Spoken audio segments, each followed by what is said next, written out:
guys, it's Stock Curry, and in today's video I'm going to give you all the news you need to know for Monday, including the economic news that's going to move the markets, and we've got major earnings this week, including Netflix, Tesla, and others. So let's get into it! First up, there's a gas shortage in Europe. Despite temperatures exceeding over 100 degrees Fahrenheit or over 40 degrees Celsius, Europe is already short on gas. And in fact, one of the major gas suppliers is already pulling gas out of their reserves. Russia is only delivering about 40% of the gas that they promised to deliver.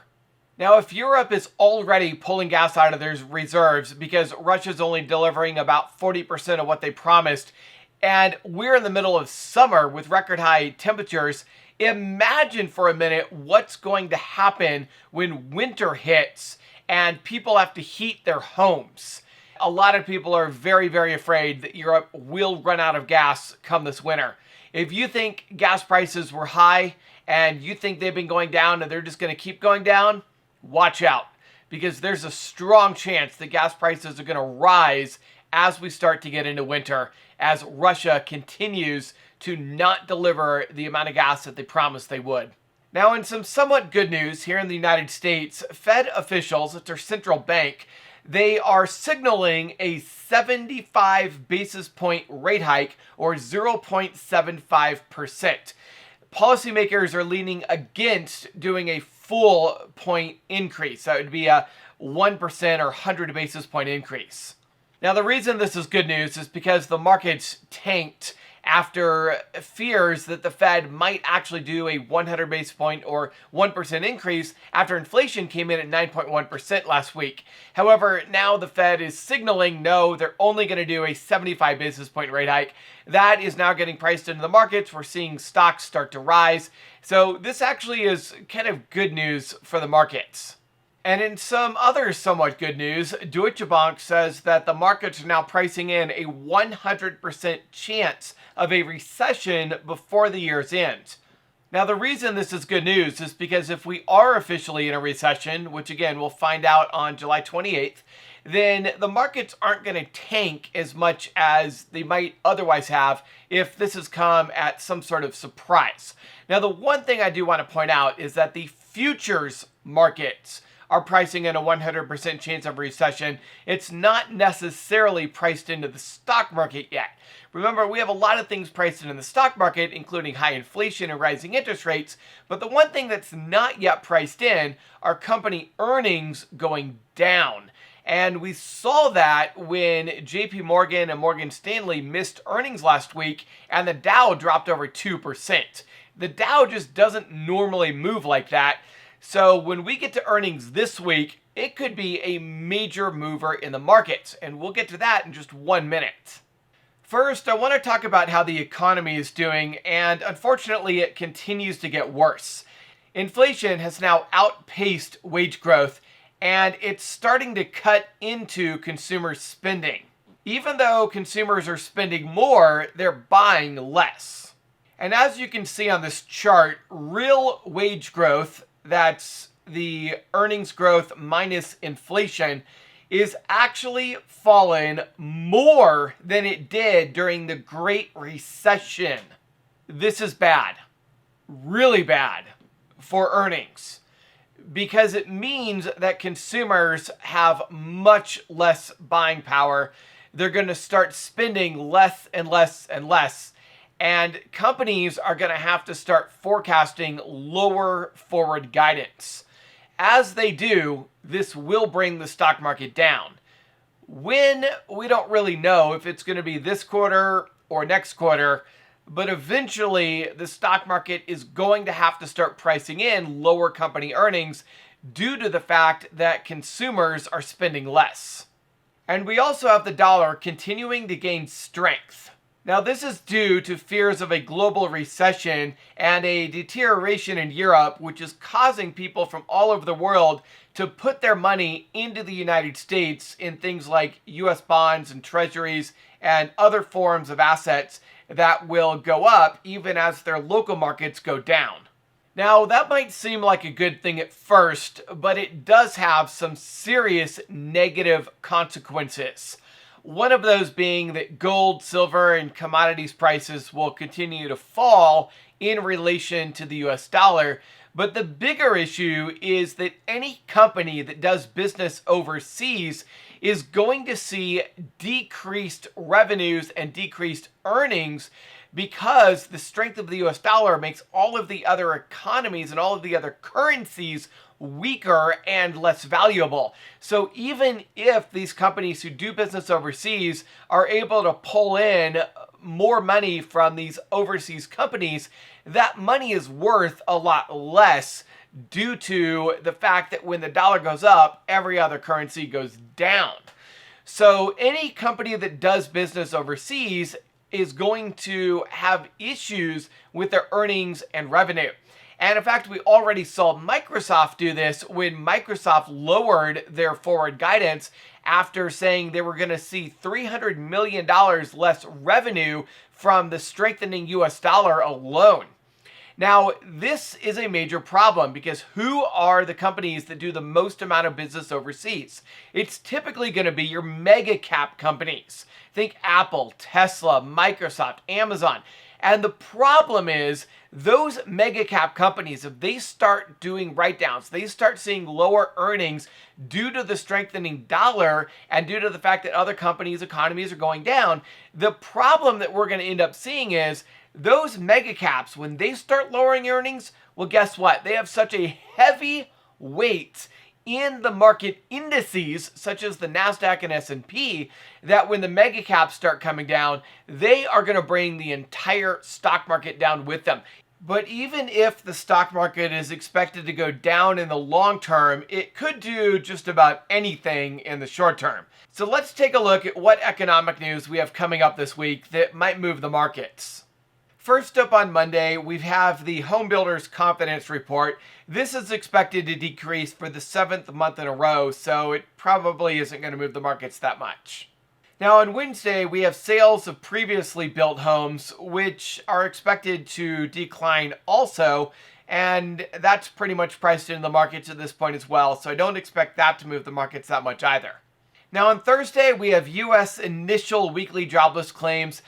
This is a weekly report, so it might move the market a little bit, but generally the move is only during the pre-market, and then the market just kind of does whatever it wants to do once 9:30 hits and the market actually opens. So this will probably be a mover pre-market, but it doesn't necessarily indicate what the market is going to do during the day. Now, we do have the European Central Bank raising its interest rate for the first time in 11 years, but I don't necessarily think that's going to move the market that much as well because, again, this is a Europe thing and we're here in the US. Now, on Friday, we do have the Survey of Purchasing Managers. This is kind of a pretty big survey. It gives an early indication on what demand is looking like in the future. And since most of the earnings will have already come out Monday through Thursday, Friday, this could move the markets. Now, despite all of that economic news coming out this week, earnings are going to be the biggest market mover this week. So let's talk about what earnings are coming out this week. Monday morning, before the market opens, we have the rest of the banks reporting, including Bank of America, Goldman Sachs, and Charles Schwab. Now, after the close, we have IBM and Lockheed Martin. Those are big movers in the Dow. Monday is really a Dow mover. But once we get into Tuesday, we start getting into S&P, and then in Wednesday, we really start getting into NASDAQ. So on Tuesday before the open, we've got Johnson & Johnson, Halliburton, and Lockheed Martin. Again, those are major Dow movers. But then after the close, we have Netflix. And this is going to be the big one. This is the first major one that we have in the NASDAQ as well as the S&P. Now, we already know that Netflix is not doing well. They have been losing subscribers. Their revenue appears to be going down. It looks like they are struggling to try to bring in more subscribers, possibly doing an ad-paying service where you just pay a lot less, but you have to watch ads. The big problem, though, with Netflix is their content. Their content has diminished significantly as they try to cut back on costs, trying to keep those earnings up. So it's going to be really interesting to see if Netflix has been able to survive or if this downturn in subscriber growth is going to continue. Now, the next major movers are going to be Wednesday after the close. We have Tesla and United. Now, United Airlines was the first airline company that's going to be reporting earnings, so all eyes are going to be on that to see how well the airlines did as ticket sales for the summer were getting priced in. On one hand, we know that flights were full. A lot of people traveled this summer.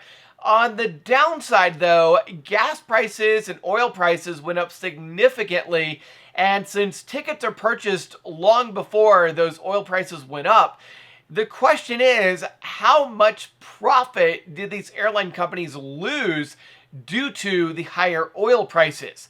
That is a big unknown, and it's what everybody's going to be watching out for. With United being the first reporter, it's going to be the one that everybody looks at. Now, we do have other airlines that are going to be reporting on Thursday morning, so pretty much any airline play you want to get in on, you got to place your bets Wednesday before the market closes.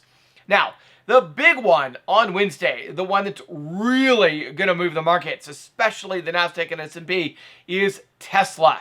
Tesla is a major company, heavily weighted in both indices. And when it comes to Tesla and what we're looking at here, this is really interesting. It's really a big unknown. This is the first time that Tesla saw a quarter where their deliveries, they missed. They missed on deliveries. It's the first time they've done this. So this is going to be really interesting to see how their actual revenue and profits turned out. Nobody really knows what to expect from Tesla on this earnings coming out on Wednesday after the close. Now, Thursday before the open, we get AT&T and American Airlines. And then after the close, we have Snap. And then Friday, we've got Cleveland Cliffs, Verizon, American Express, and Twitter, and a few others. So those are the earnings that we have coming out this week. As we get further into the week, I'll start talking a little bit more detail about what earnings are coming up the next day. I just want to let you guys know about these so you can get prepared and think about how you're going to make your trades this week. I also want to let you know I have another channel on YouTube that is focused on personal finance. Stock market investing is an incredible way to build your wealth, but it's only one small portion of actually increasing your net worth. You also have to consider things like your debt, your student loans, credit cards. You've got to consider your income. How are you going to increase your income so that you have more money to invest? You've got to think about other places to actually invest. If you want to start a business or a side hustle, how do you go about doing that? There's a lot that goes into actually growing wealth. So to go along with that, I have a finance channel, personal finance channel, where we talk about all these things. And I just posted my very first video on there over the weekend. The video is an interview with a guy who graduated from college in just 1 year with no student loan debt and no scholarships. And the cool thing is anybody can do this. So if you're interested in graduating from college debt-free, or especially if you have a child that's getting ready to go into college, perhaps a child in middle school or high school, you've got to watch this video and learn how you can actually graduate from college debt-free. So to get the rest of your personal finance life in order, go subscribe to my second channel. That's at youtube.com/realscottcurry. That's youtube.com/realscottcurry. I also wanted to let you know that Monday at 7 p.m. Eastern Time, I am doing a live stream with Larry Jones and Stocks with Josh. Make sure you come back Monday at 7 p.m. Eastern Time and join us for the live stream with Larry Jones and Stocks with Josh. You're not going to want to miss it. We are going to be covering our value stock plays and which stocks we think have the best value that will go up into the future. So make sure you come back 7 p.m. Monday for that live stream. And if you haven't already, go ahead and hit the like button and subscribe. And click the bell icon and click all if you're on YouTube. I hope you have a lot of success trading, and I will see you Monday at 7 p.m. Eastern.